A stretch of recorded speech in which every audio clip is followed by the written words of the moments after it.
you have to spend more time selecting your caregiver, your doctor, than you do finding a new hairstylist. One of the things we say when we talk about Komen Austin is that everyone deserves to grow up with a mom.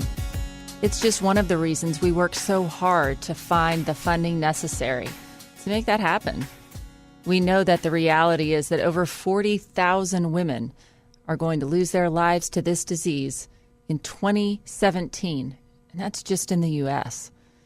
It's why most of us know someone who's been diagnosed. And as a woman, those of us who are not in the breast cancer club count ourselves very lucky. But what if the deck is stacked against you right from the get-go? I'm Suzanne Stone, and this is the More Than Pink podcast. Jennifer Felch is the Senior Vice President of IT Order Management and Finance at Dell. She's also a mom, a breast cancer co-survivor and survivor, and she happened to draw a set of unlucky cards. Yes. What was it like when you found out that your mom had breast cancer?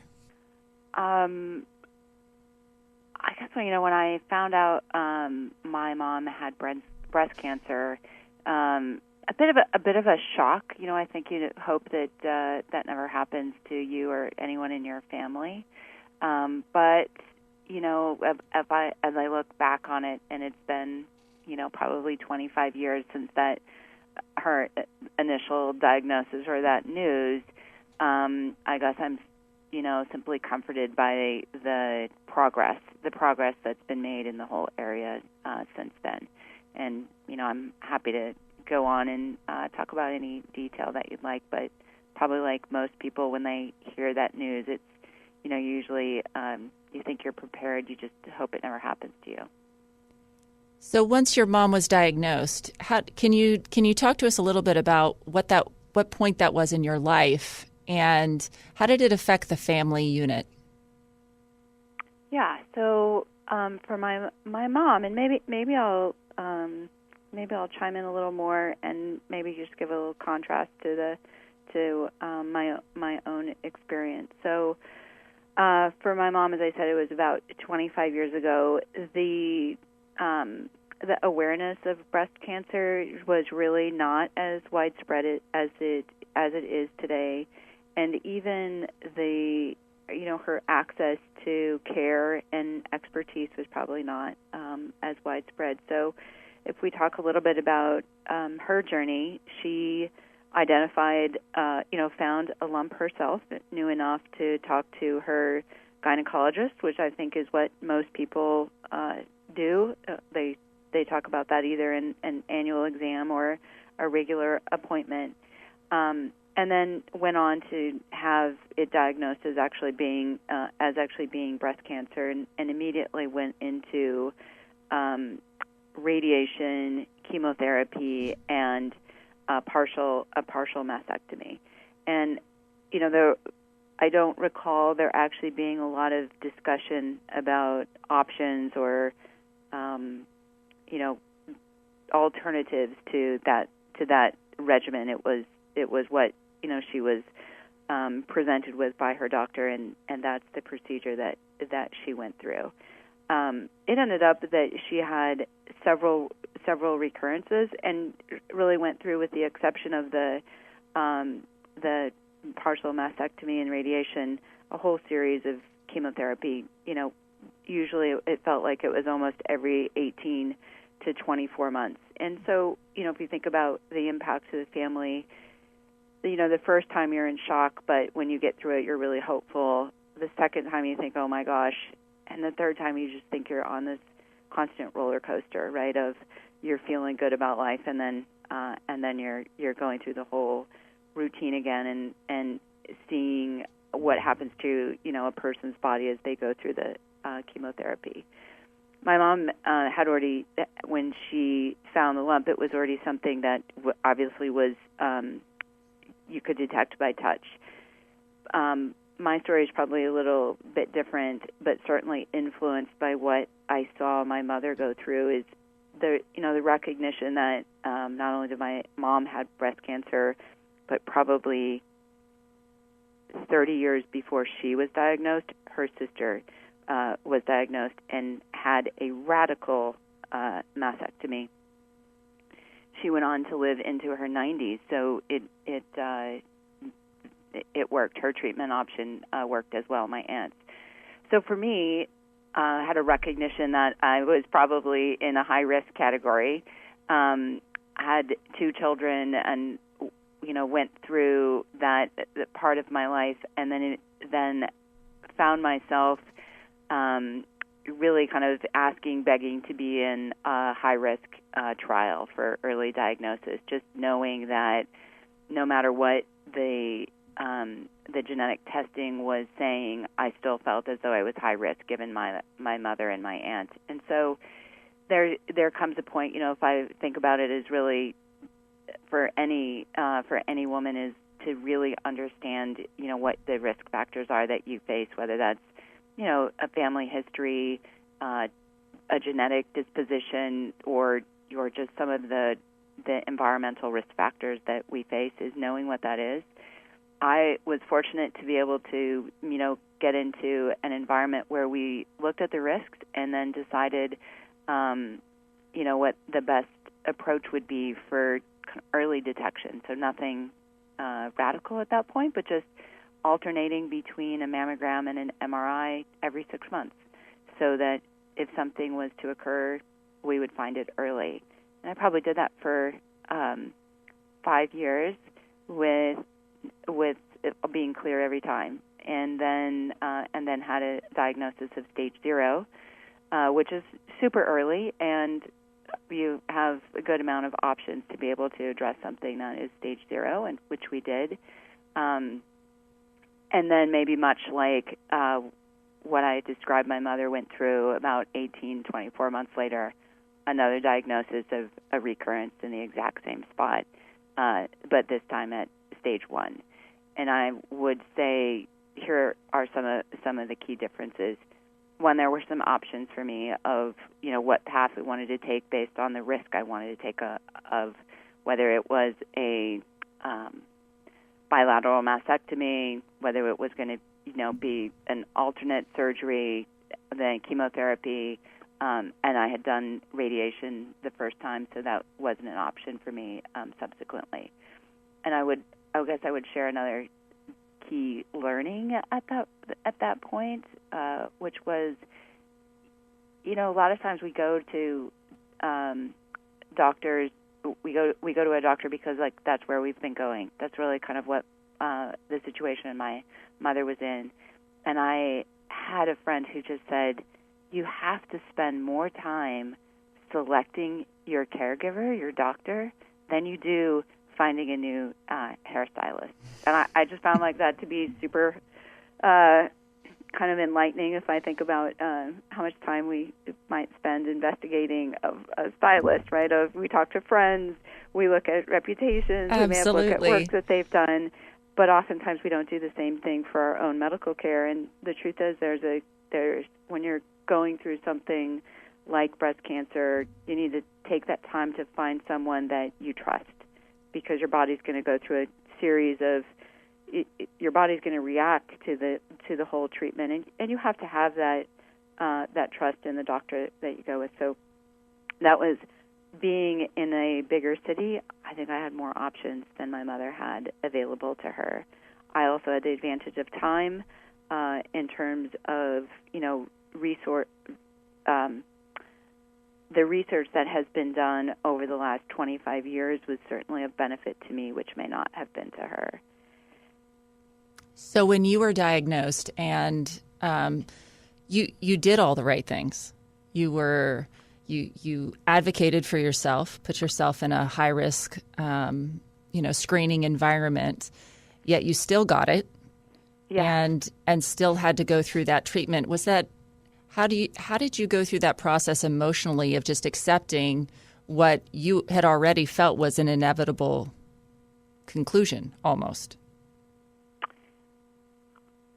Well, that's I guess really hope in your heart that even though you're going through that process and trying to detect something early, if it occurs, you really hope it doesn't. And so at that moment, I feel like I would imagine it's the same thing any person who's diagnosed with cancer goes through, which is, oh no, like, why me? And then, okay, what are we going to do about it? And, you know, the first time, I think, when it was stage 0, I was like, we're doing the right things. It's really early. I have the most flexibility. Like, you know, we'll just attack it. It'll be great.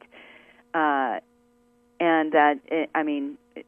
we did. Like, that was exactly the approach that we took, and you felt like it was going to be on top of it. The second time really made me pause. I mean, it really made me pause to say, okay, am I doing, as you said, I don't know if I did all the right things. I was doing the best I knew at the time, and I think it's kind of the same thing at the second diagnosis. Am I doing all the right things? And I think at that point, really selecting the right doctors was really important to me. The other thing that I did, and I think it's hard to do, is you feel really independent, like I'm going to just do this all on my own. I'll drive myself to the appointments. I'm totally fine. Was the realization, like, you actually need somebody there with you. We all do, because it is pretty emotional. If someone, it could be, you know, in this case, my husband was in all of the sessions.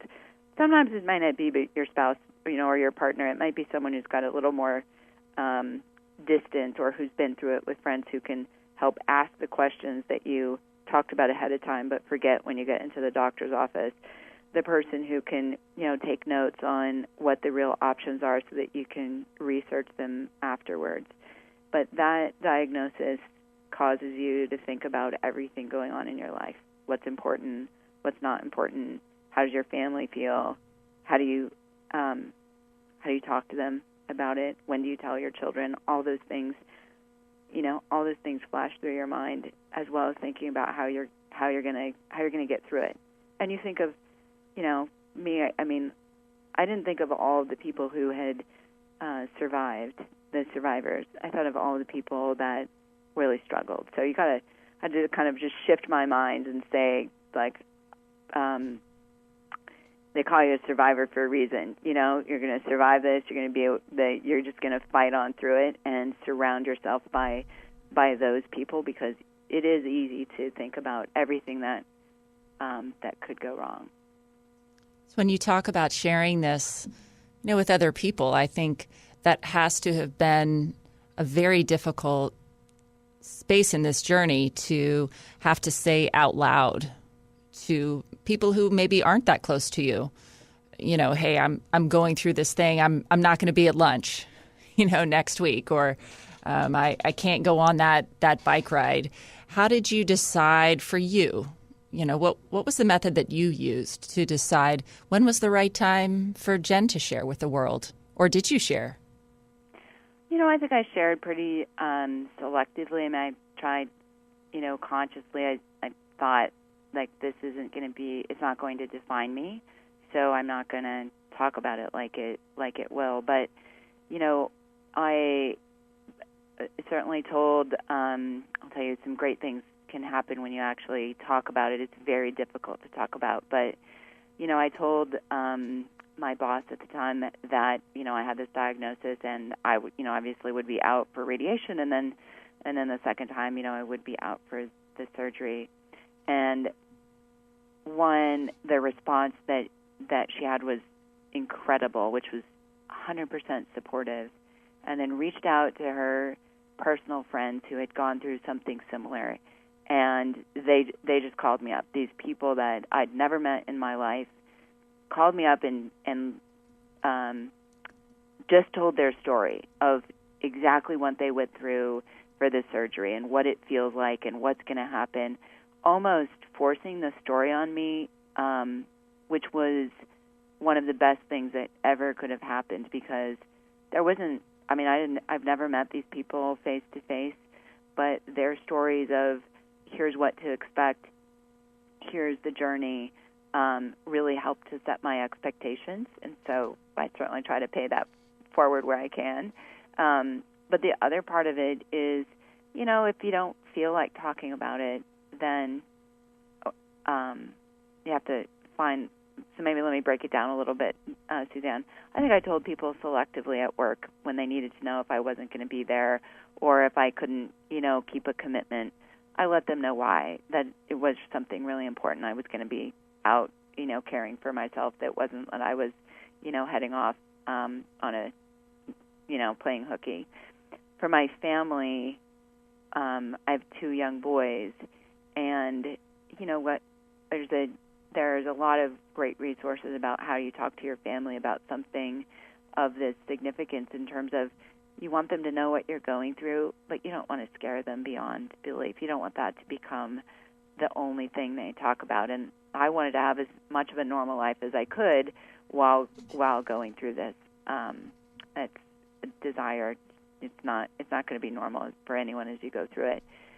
So that was probably one of the most difficult conversations, which was to tell my boys and what that meant, especially knowing that their grandmother had passed away from breast cancer. So hearing that telling them that I had the same disease just required a lot of focus and from me and a focus on being positive. I just believe that my attitude towards the diagnosis was going to be contagious. And so, fake it till you believe it, I guess is what some of them say.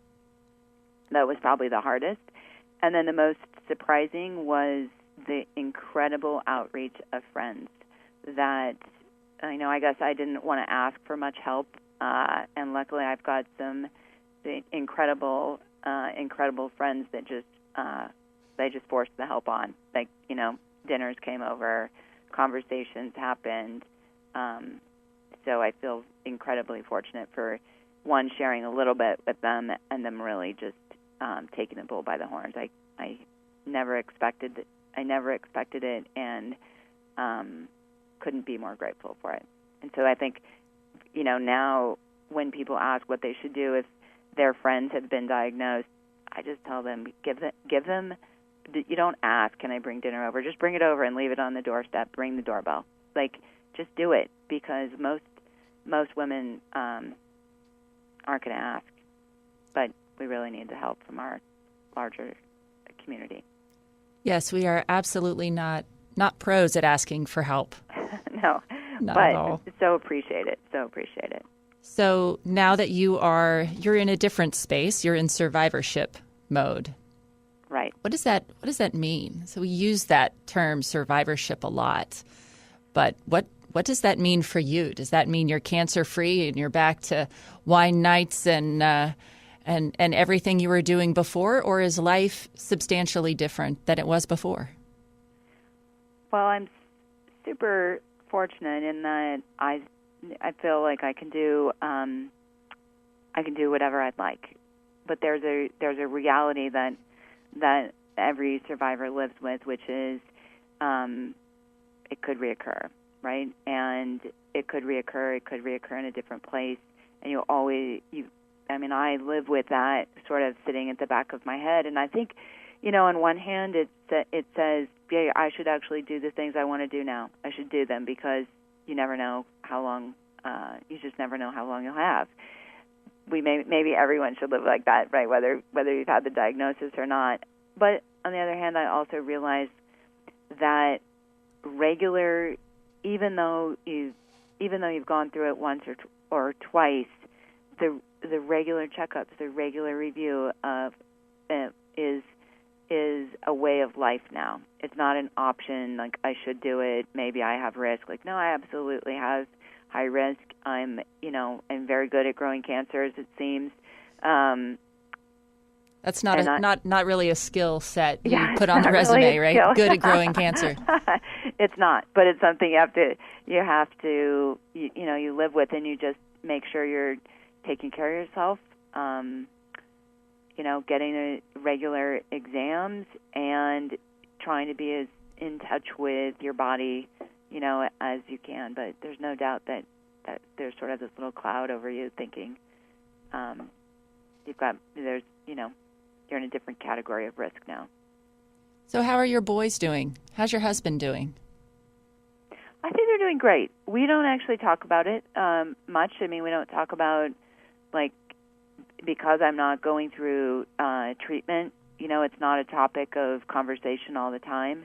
But what we do talk about is the community, right? Like how important it is to give back to the community that served us as a family so well. So whether that's through, events like being part of Komen or participating in the Mamma Jamma ride, which is all about like the local nonprofits. That's really kind of how we try to give back. I don't think any of us really have forgotten about the fact that I've had breast cancer, but we try to, at least everyone seems to be trying to focus the energy in the right places. So if you could share with maybe a listener out there who is, newly diagnosed, or perhaps she is in a high-risk category like you, without that diagnosis yet, fingers crossed, never joining the club, how would you encourage her, or what would you say to that high-risk female about what she should do or what she shouldn't do? I guess I would say if you think you're high risk, really understand there are a lot of great tools, and there are great there's a special word for it, to really assess your risk, right? That is super important to know.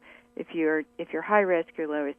If you're high risk, know what you can be doing to identify cancer early, whether it's more regular exams or whether it's an alternative. Oftentimes there can be medications to reduce estrogen, or wouldn't pretend to be a doctor to know what they are, but I would say have an open discussion with your doctor about being high risk and what the options are to help mitigate that risk. No, that's just super important. You can't, think that you're high risk and not take any action. That would be my advice to someone very directly. And I think for someone who's newly diagnosed, it would be select the right care team, reach out.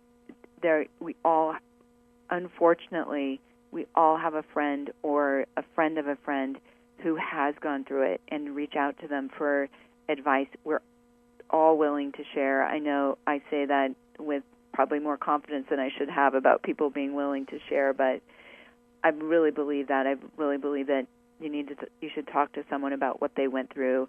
You should ensure that you feel confident in your doctor, your hospital selections, and that you've got a team to reach out to for help, right, or to answer questions. Reducing the anxiety of the situation by being more well-informed is really powerful. We got to save our energy for fighting cancer, not for worrying about things that others have figured out for us. So saving your energy and using it wisely seems to be the key in this war. And knowing your risk can really tilt the odds in your favor when it comes to the game of breast cancer. For Jen Felch and so many women like her, she was at risk before the day she was born. Her message to fighters everywhere is take back a little bit of control by knowing your risk, doing your research, and reaching out for help. If you want to learn more about Jen's journey and hear all of our other podcast episodes, and to get resources to arm you with the knowledge that you need to either prepare for battle or get some new ammunition in this breast cancer war, visit us at KomenAustin.org/podcast. A big thank you goes out today to iHeartMedia for making each and every single podcast you hear here happen.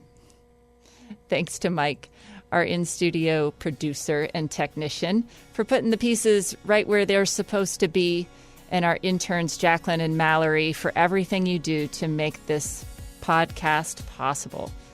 Susan G. Komen Austin is an affiliate of Susan G. Komen Breast Cancer Foundation. If you need resources, information, or you just have a comment about this or any of our episodes here, we want you to reach out to us. You can find us at podcast@KomenAustin.org. We'll talk to you next time. And until then, please be more than pink.